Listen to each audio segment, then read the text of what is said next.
everybody. Back for another episode. Let's set sail. Let's set sail. With DJ Stevie Step here and Lindsay the Leslie. Lindsay the Leslie. There we go. That's you. Welcome back, you guys. We have a fantastic topic to talk about here today with you, as we both have been going through our own journeys throughout an immense amount of therapy.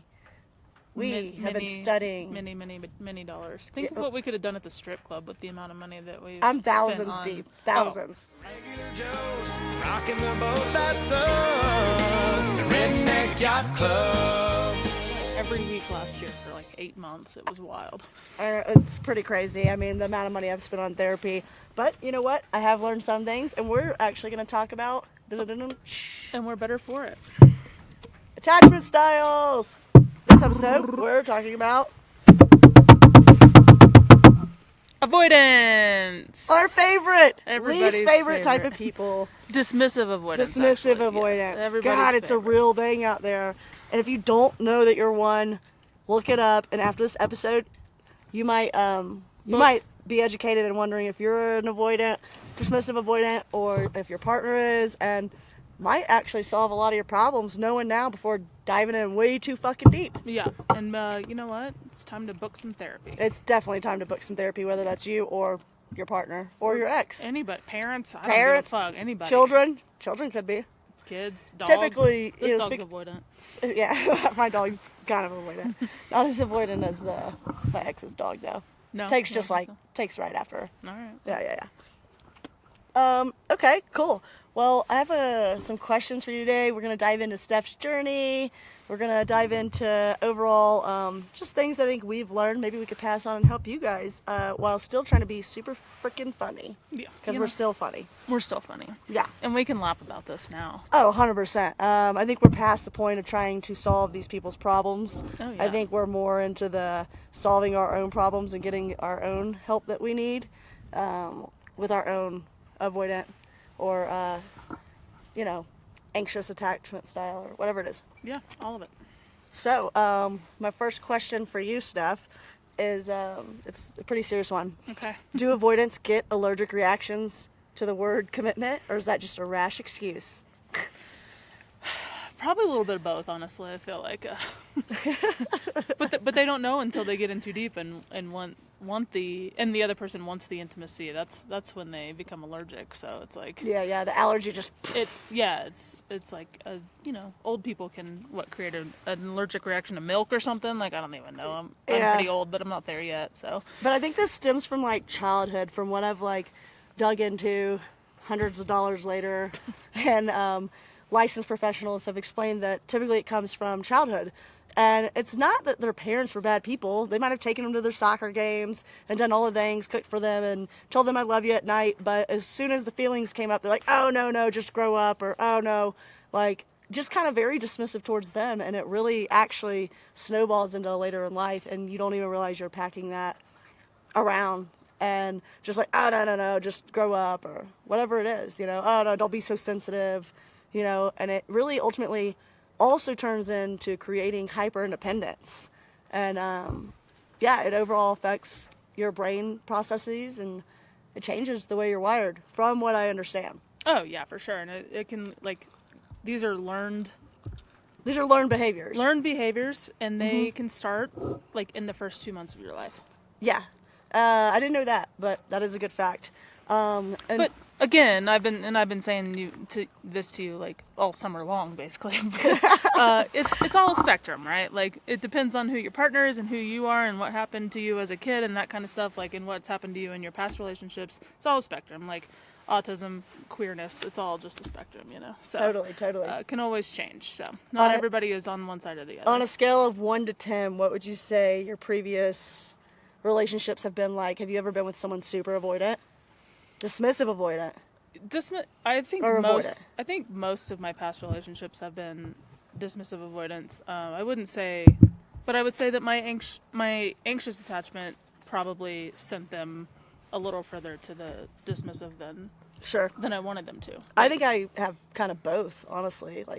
I can be avoidant at times for sure, especially when big conflict comes up, but I've worked through that and learned how to handle it, and especially my emotions. I used to push like people away in my life, like if it got super serious after I dated this one beautiful person and got super heartbroken, and I brought those insecurities into my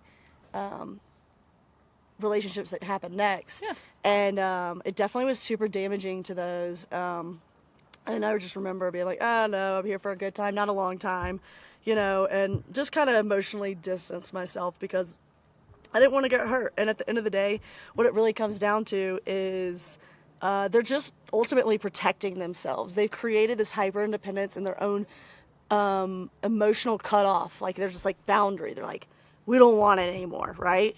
Like it's just kind of a pullback technique to protect themselves. That, and I feel like it's a lot of being overwhelmed. I think kind of the intimacy and communication and like closeness that the other person wants ultimately overwhelms them, and that's when they start stonewalling or needing more space or just distancing themselves. I can't give you what you need. Yeah. Oh, there's someone else better out there for you. We've These all are all classic. heard the same excuses. And these behaviors, from what I've been told by licensed therapists and professionals, is these are very, very common in all avoidance. Yeah.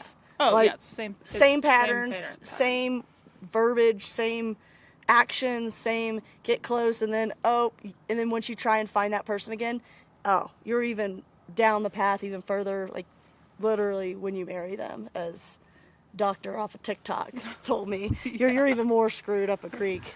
And really all you're trying to do is just bring it back together. And it's just super sad because I think it's ultimately they become some of the loneliest, but also they're going to find another relationship that's more easy naturally, more less demanding, just easy, overall easier, Yeah, if somebody wants less intimacy and needs less and that in that sort of way, then yeah, it's going to be easier. It's going to look easier, and they're going to be less overwhelmed. But ultimately, it's go ahead. Ultimately, it's going to happen again, right? Yeah, the pattern is going to repeat itself unless you go through the therapy or try and heal as best you can and learn about it and that kind of stuff, and see the patterns that are going to repeat themselves. Sure. And I have to work on my own avoidant, attachment style. I would say on a scale of like 1 to 10, I'm probably like a 3. I'd say I'm like maybe a 6 at work. There's certain situations that I'm like, like just straight up like, bye. Yeah. Bye. See ya. Awkward moment. Bye. Just figure that out with your colleague. Yeah. Not me. Enjoy. But yeah. So I have one question for you. Is ghosting an Olympic sport of activities, and what's the medal count? I'd say pretty high on the gold medals. I haven't technically really been ghosted, so I'm not sure on that one.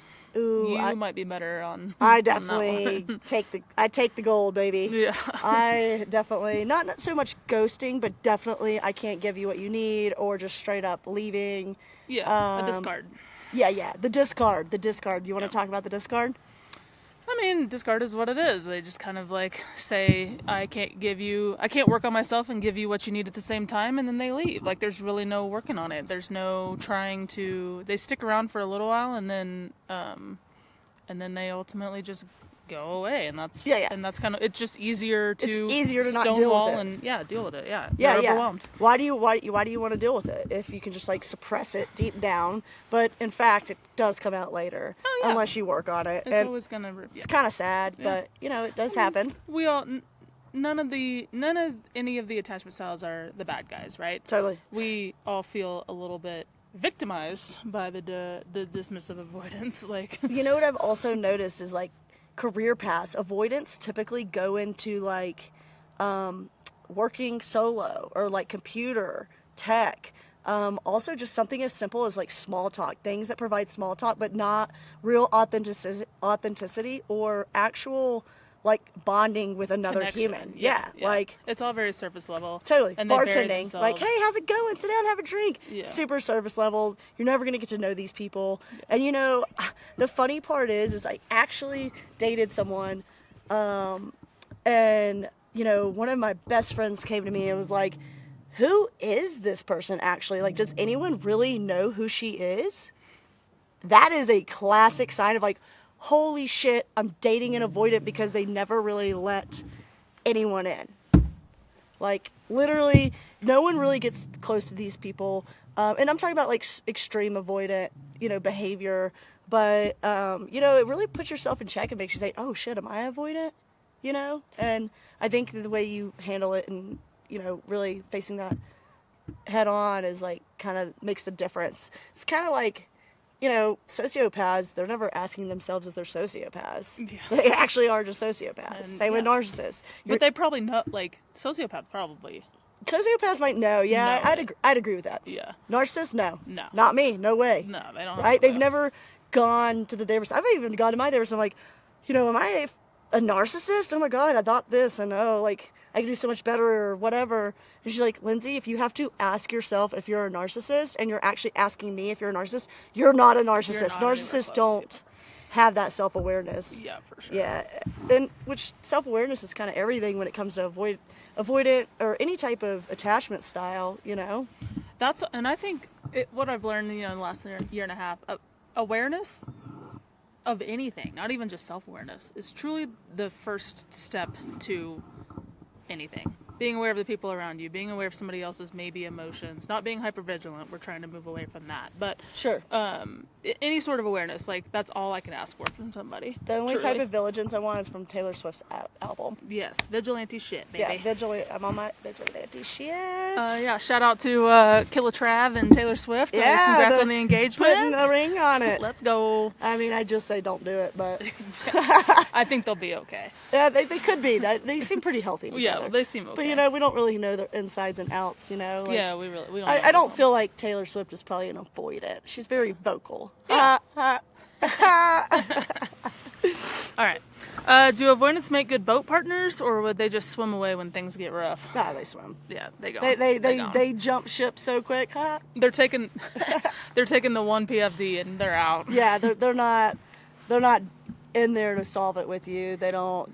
Easy way out. Easy, yeah. Like whatever's easiest. And they might. Here's one thing. They might hang in there for a while.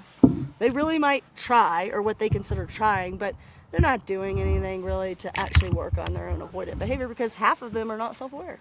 Yeah, they are not self-aware. Yeah, but that's okay. You know what? We are aware.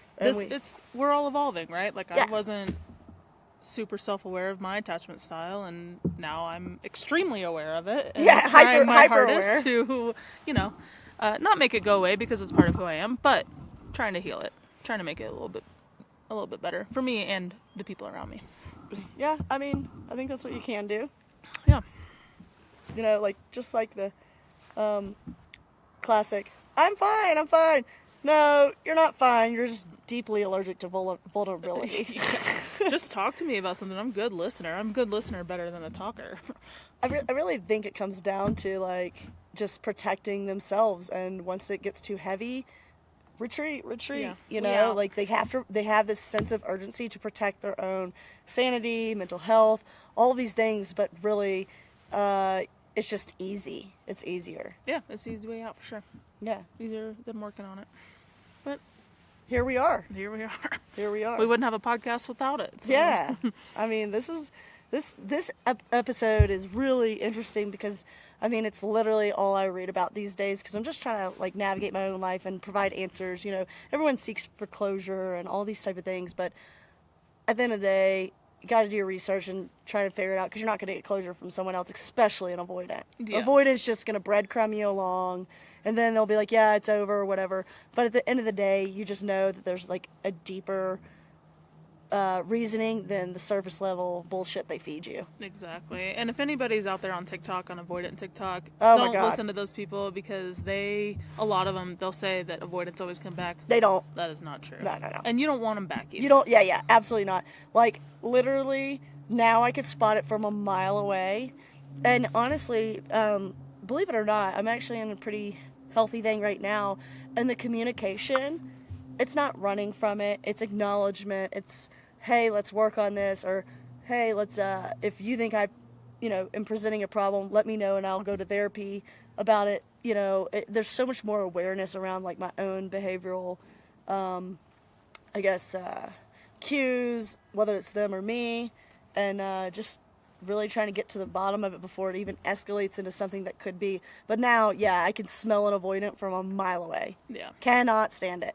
Like, absolutely least attractive thing I've ever been through or seen. Yeah, definitely. Again, trying to heal myself so I don't ever have to Go through that again. go through that. Because Yeah. avoidance and anxious people definitely attract each other. Oh, sure. They're addicted to the highs and lows, just like any sort of inconsistency or like anything from like childhood where, you know, you're just Sure. parents were It's a there and cyclical it's a, pattern that's really toxic to break. And if you don't, like, recognize it, or maybe you do, but still, I feel like avoidance, a lot of the time, don't address it. Yeah. They acknowledge it. They're aware of their patterns, I feel like, but they're not going to do anything about it. Correct. Like, apparently, less than, like, 5% of avoidants actually fix their behavior. Yeah. I read that one this morning. Yeah. Thank you, Men's Journal. Thank Health. you. Thank you, Men's Journal Health. But, yeah, I don't know. It's just such an interesting topic. If you think you're avoidant, do some research on it. Who knows? You could be, you might not be. I don't know. I'm not a doctor over here. I'm just sharing the information that's been passed along. Yeah, and truly, like, I don't know. I keep saying TikTok, but it saved my life last year. And you can't really blame a breakup 100% on avoidant or anxious or anything like that. Sure. There are other reasons to go into that, but your brain wants to know why, Sure. and it wants to understand potentially like why somebody doesn't want to be with you and that kind of stuff. And it's easy to blame the avoidant or it's easy to blame the anxious or whatever it is, but it's like there's many other reasons other than just this. But it's like it's something to be aware of and look out for in others and yourself. Yeah. Well, golly, we could go on about avoidance for a whole nother episode, and I think we should. I think we should. So part 2 coming soon. Yeah, 100%. Let's get it done. Come sail away, come sail